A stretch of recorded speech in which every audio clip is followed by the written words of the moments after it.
There's an overwhelming sadness. For me, it's heartbreaking. How terrifying that must have been. Extremely powerful, educational. There's a gay museum in Berlin after which this exhibit was modeled.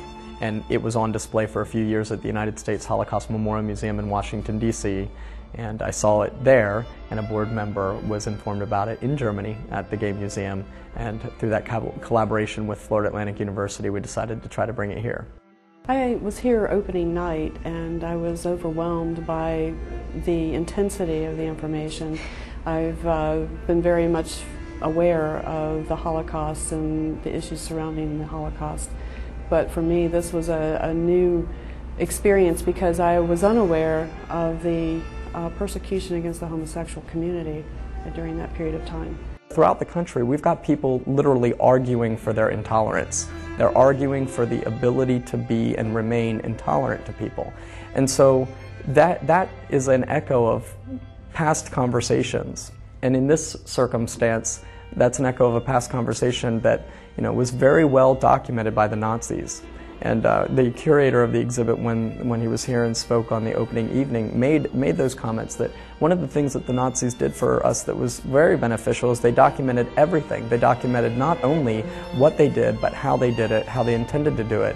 And law enforcement was used, to enforce these acts. And the elected officials of the time, they were putting these things together into what would be bills and revisions to pieces of law. And so I think that the fact that it's a state-sponsored persecution and that it isn't as far away as you would think. We're talking one lifetime ago.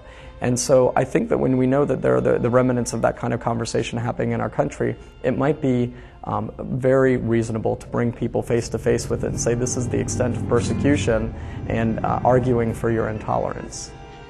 It's incredibly powerful on many different levels for me, as I was raised Jewish.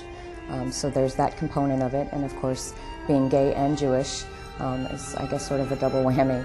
So going through the exhibit, having the exhibit even come here, I don't know that there's any other words other than just extremely powerful, educational, and in some ways inspiring. I guess I look at them and I wonder to what extent something like this is possible even today. So I really want to, I guess for me it's about really reaching deeply within myself and reaching deeply within these individuals and really feeling what their experience was like, how terrifying that must have been. Knowing and understanding the first segment about what the environment was like for gays and lesbians prior to the war, and the fact that it was a very open culture in Berlin, and it was one of the most cosmopolitan cities, and more than 100 gay bars were there.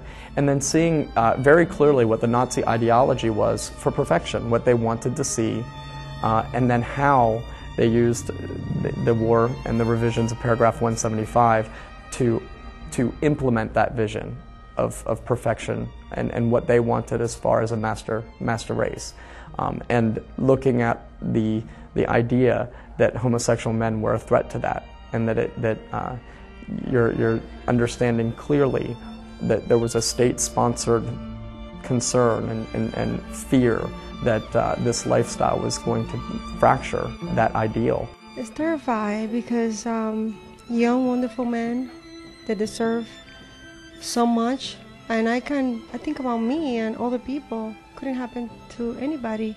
Thanks God we live in a free country that we don't have to go through what they went through, but it's terrifying. It's very touching. It's very sad. I mean, it's you see people who just simply wanted to live their life the way they were born.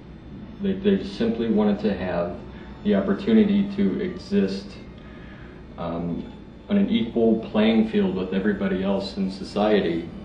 And this is their mugshot. This is them going to jail. This is just before they're off to prison or off to a concentration camp. I don't know how many of these people made it through. Maybe they all did, maybe none of them did. The criminal justice system was used here not only to be punitive toward people that were known homosexuals, but after the revision of paragraph 175, which was the actual piece of legislation, it was also kind of extended for people that were suspected of being homosexuals, or someone could just be pointed out and said, hey, that person's homosexual, or that person relates with someone who's homosexual. This wasn't something that just happened behind closed doors. It was something that happened out in the public. I think it's a major blessing that we have this type of a thing in this community, so that there's an opportunity for people to learn more about this particular aspect of the entire Holocaust experience. And I think it was quite an education, to say the least. Sad in many ways, but also very informative, and I think it's something the community really needs to know about, that the homosexual community has been persecuted for years and years and years, and still is in many ways. And this was an opportunity for us to reach out to a broader community and bring them in and provide them with education on something that not a lot of people know, a lot about. And so it gave us an opportunity to really kind of fulfill our mission and promote pride and diversity. And this exhibit from a federal museum gives, credibility to the work that we're doing.